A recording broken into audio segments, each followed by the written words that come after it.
Hello students, myself Devesh Singh from LPM Public School.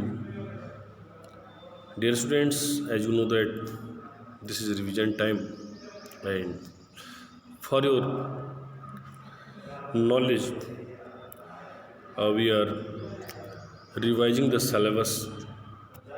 This time we are studying the topic economy and society from chapter 2 history, and the chapter belongs to the socialism in Russia and Russian revolution. As you have read in the last pages about the society of Russia, that the Russian society was divided into three parts: liberals, radicals, and conservative. And liberals and radicals' behaviors was approximately similar, but they opposed, they protested to conservative, as the conservative belonged to nobility and nobility had a large piece of land.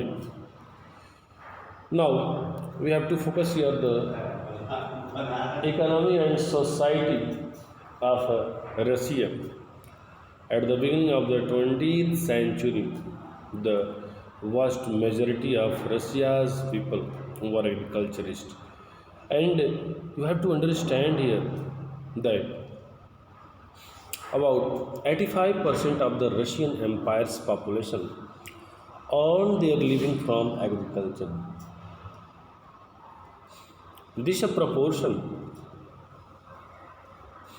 was higher than in most European countries.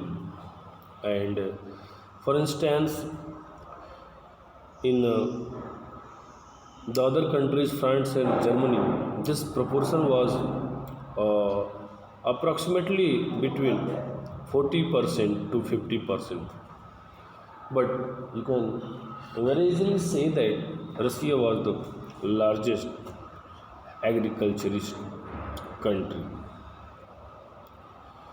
In the Empire of Russia, the cultivators produced for the market as well as their own needs, and Russia appeared as a major exporter of grain.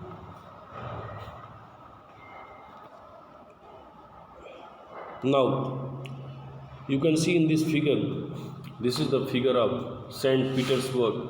As I want to clear you that St. Petersburg and Moscow, these were the two prominent industrial areas in Russia, and about 60 to 70% workers gathered in these areas to earn their living. Craftsmen start their production, and the large factory existed also alongside craft workshop. Many factories were also set up in 18th 19th century when Russia's railway network was extended, and the foreign investment in industry also increased very rapidly. The coal production also doubled, and iron and steel output quadrupled. By and by the time passed, and many factory workers and craftsmen were also equal in number. Most industry was now the private property of the industrialist, and government also supervised large factories to check that the minimum wages and limited hours of work. But the factory inspectors, the factory owners, they opposed it, and they took 15 hours work from the laborers in the factories in the place of 10 hours. And accommodation was also only for saying, not in reality.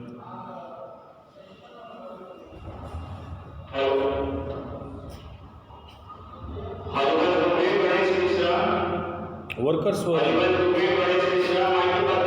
divided social group.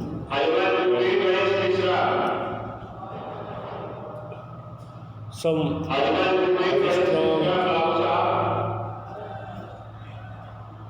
had strong links nearby the villages. From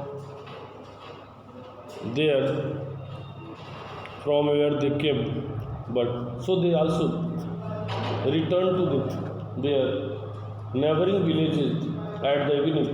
But some workers whose villages were so far, they had to settle in the cities permanently. In the Russian society, the workers were also divided on the knowledge of skills and labor. There, the metal workers were considered as aristocrats among the other workers. And in the society, women also worked for the same time as the men workers worked. But discrimination was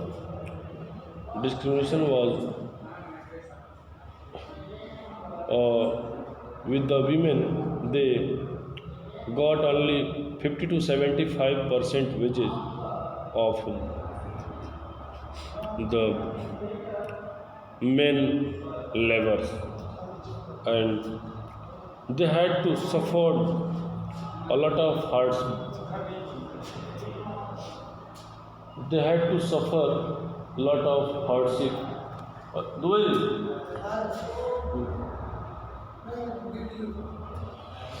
Suffer a lot of hardship also there.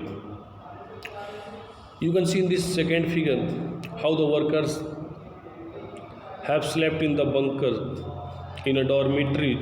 Dormitory is a sleeping room where workers slept in a pre-revolutionary Russia. They slept in shift and could not keep their families with them.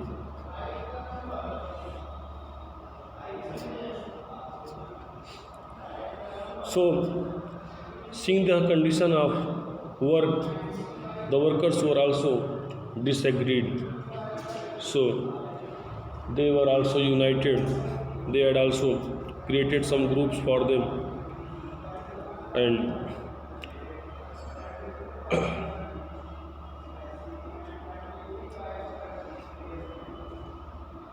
when these workers disagreed with the employers, with the industry's owners, at that time they dismissed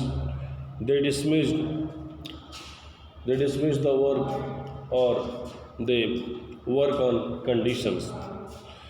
So such type of strikes took place frequently in the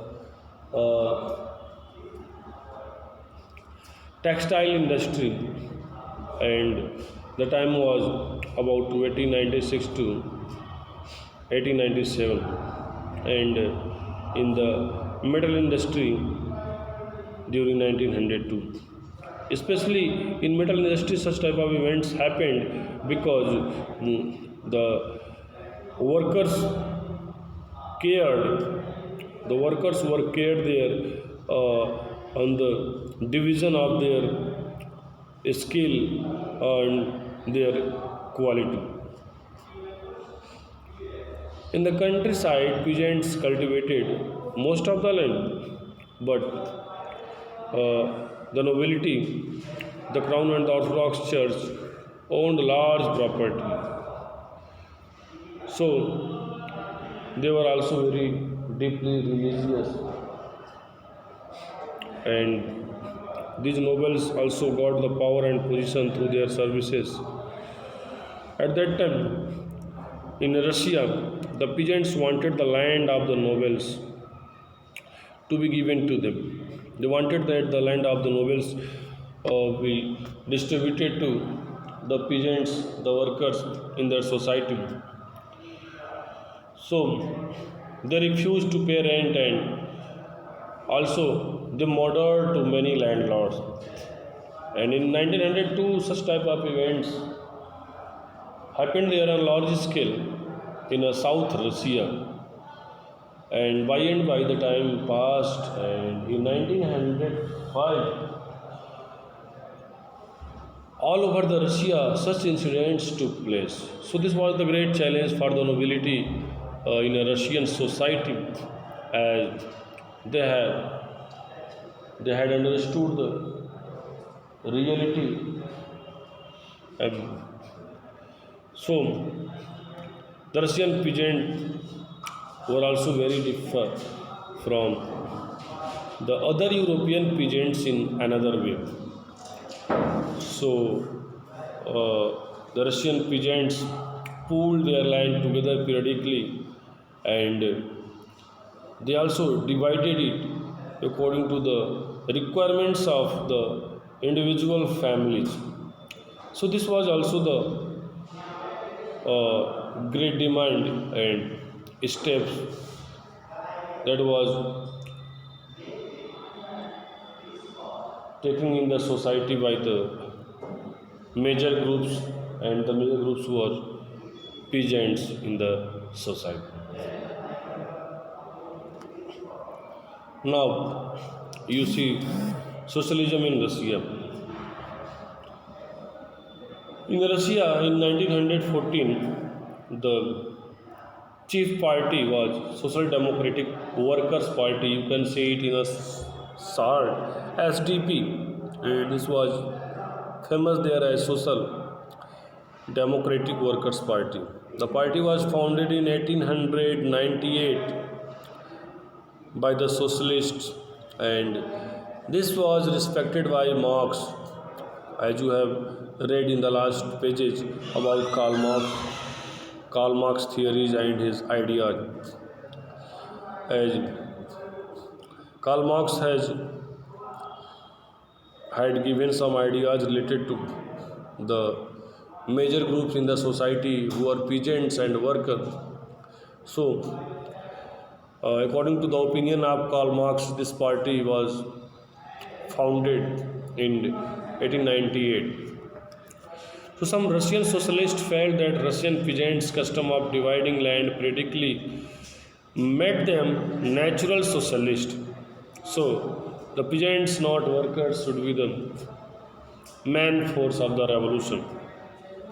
And socialists were also active, so much active at that time in the countryside, and this was the time of late 19th century.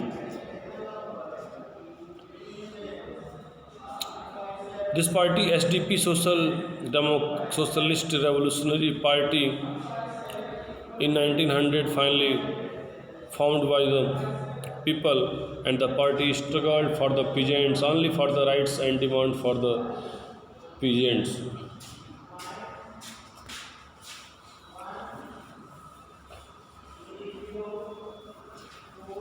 Social Democrats disagreed with socialist revolutionaries about peasants. Now here is a rising of Lenin, the leader of Bolshevik group.